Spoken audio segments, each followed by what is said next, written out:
Hi guys, hello everyone. Ayan, marami tayong saluyot. Ayan, maghihimay tayo ng mga saluyot guys. Ayan bagong harvest ng saluyot. Season ng saluyot ngayon guys. Ang kaganda ng dahon.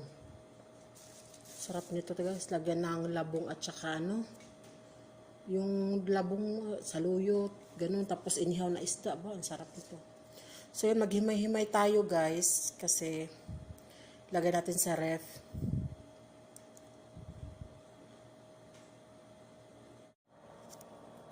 So yan guys, maghimay na tayo ng ating saluyot. Pag mga ganitong buwan guys, mga tag-init dito, season ng mga saluyot. Ang dami.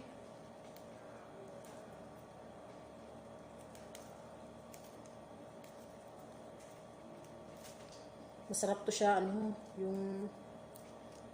yung luto kasi dito guys sa mga Arabo, i-blender to siya, yung pinong-pino. Tapos mag-isa ka ng manok, himay-himayin mo yung manok. Lagyan mo ng bawang. Siyempre, yung sabaw ng manok nun, ang sarap na.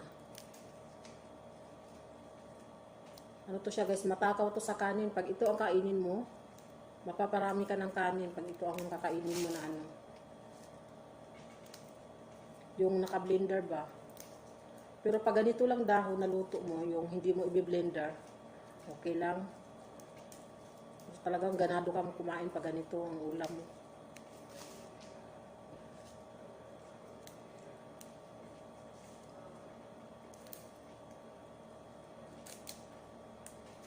So magluluto tayo nito ngayon. Kasi nag-request si Lolo, ito daw yung pagkain gawin ko sa kanyang mga apo. Kasi hanggang ngayon is nasa hospital pa rin yung lola. Ngayon hindi siya pwede bisitahin daw. Ayaw pumayag yung doktor na maraming tao sa kasi nasa ICU pa rin siya. Pero so far is okay naman ang lola. Nagpapagaling na lang siya. Hindi ko lang alam kung kailan siya makakalabas. Nakakausap ko naman siya, tumatawag naman siya sa akin, nagre-request ng pagkain na lulutuin ko. Katulad kahapon, nag-request siya ng yung soup na shorba.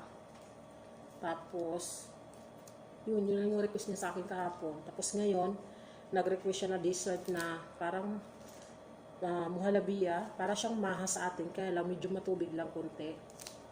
Yun. Tapos, nag-request din siya ng ginisang okra. Ayan. Nag-isa ako ng okra. Nilagyan ko ng konting tubig hanggang maluto talaga siya. Yun. Yun ang dinala kanina, dinaanan dito ng kanyang anak. Dinala sa hospital. Tapos bukas, hindi ko lang alam kung ano na naman yung request niya. Kaya lang, pag natawag siya sa akin, minsan hindi ko maintindihan yung sinasabi niya.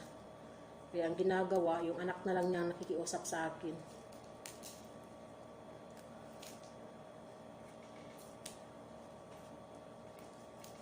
Mula nung wala yung si Lola dito sa amin. Ang tahimik ng bahay guys. Di katulad nung nandito siya, nandito nag-uupukan yung mga anak niya, mga apo niya. Ngayon, pag nandito yung mga anak, saglit lang. Umuwi na sa kanilang mga asawa nila. Nakakamiss. Kaya minsan ang lolo nalulungkot, kaya buti na lang, marami siyang apo. Mga dalaga, yun, sinasamahan siya sa kwarto, sinasamahan siya sa pagtulog.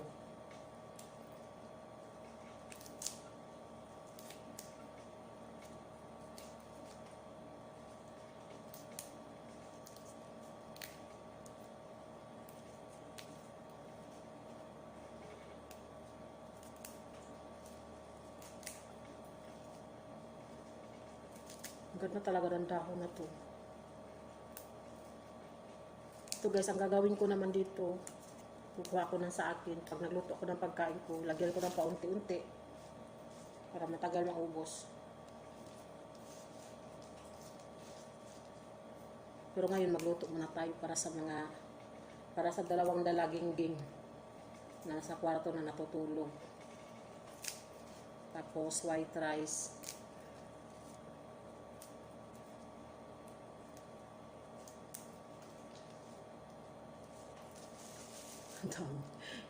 Magsawa ka dito sa saluyot.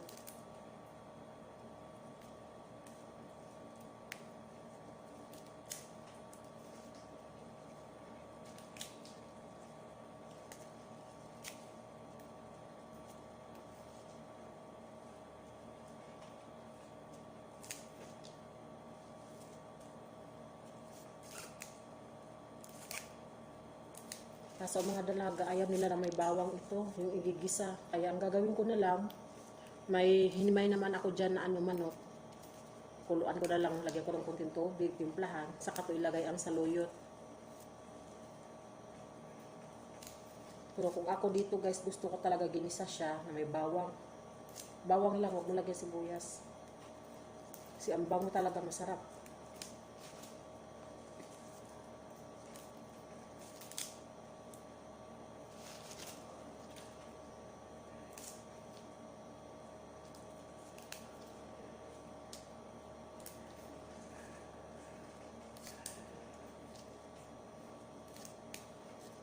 Nakain din ba kayo ng saluyot guys? Ako paborito ko to kaya sa okra. Pero yung okra mahina talaga ako, ayaw ko iwan. Pero dati naman nung wala pa akong asawa, kumakain naman ako ng okra eh. Nagbago lang talaga nung kailan lang talaga. Parang hindi ko kaya kainin. Pero kumakain ako nito. Kaya sabi nila, hindi daw ako nakain ng okra pero nakain daw ako ng saluyot. Pareho naman daw yung madulas. Pero sabi ko naman, mas masarap naman ang saluyot. Pero actually gusto kong practicein talaga ng kumain ulit ng okra kasi maraming talagang benefits doon, no? Tsaka gamot din siya. Yun ang gusto kong kainin ulit.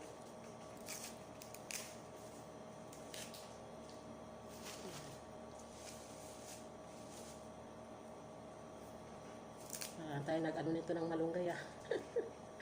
Ganyan lang.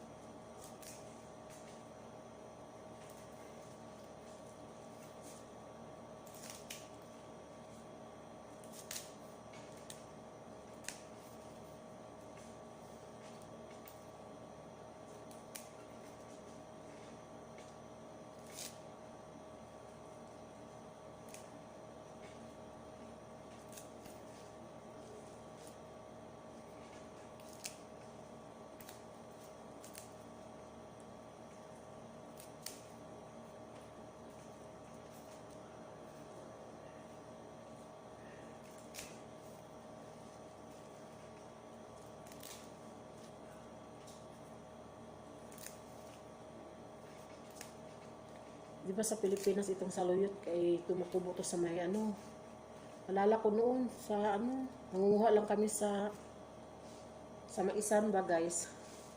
Sa Maisan. Marami to tumutubo.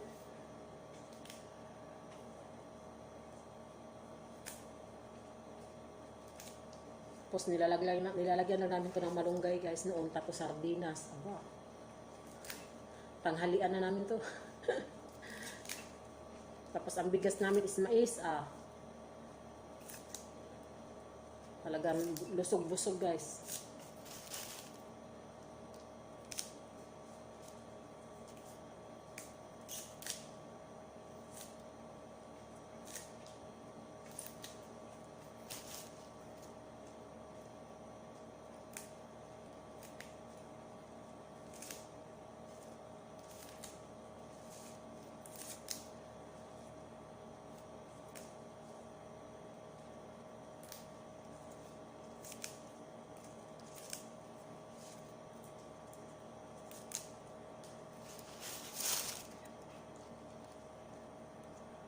Dami pa rin.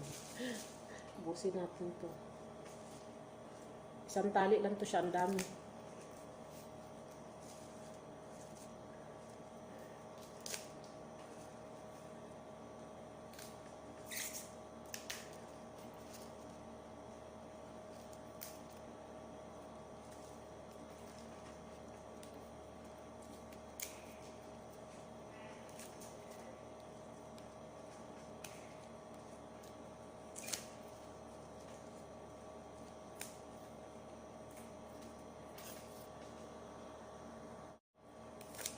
Yan, konti na lang guys, matatapos na tayo. Para magluto na tayo nito.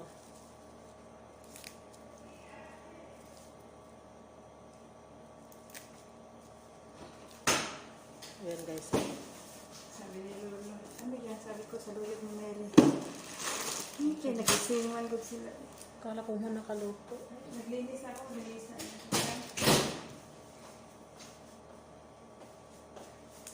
Ayan guys, o, tapos na tayo. Magluto na tayo guys ng saluyot. Wow. Nagkasalubong ice cream guys. Ayaw mo yung saran yan? Bakit?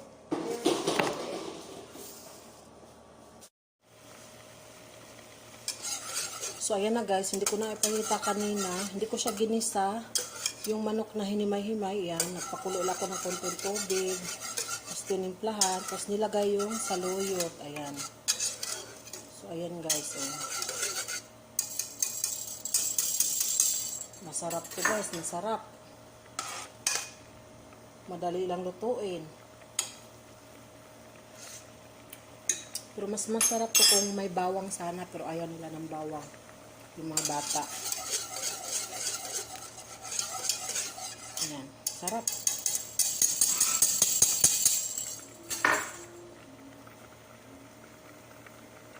Ayan, nakulo-kulo na yung saluyot guys.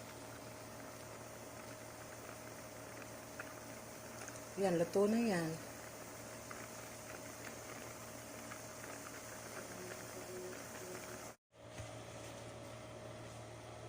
So, ayan guys, ilagay natin sa lagayan ang ating saluyot. Mabilis lang siya maluto. Ayan. Ayan na, ang saluyot. Ayan guys, oh. Ayan. Masarap to guys. Ayan. Tikman ko muna yung lasa guys. Napaka-delicious. So, takpan na natin. So, yung kanin is, iniin ko pa yung kanin. Ayan. White rice.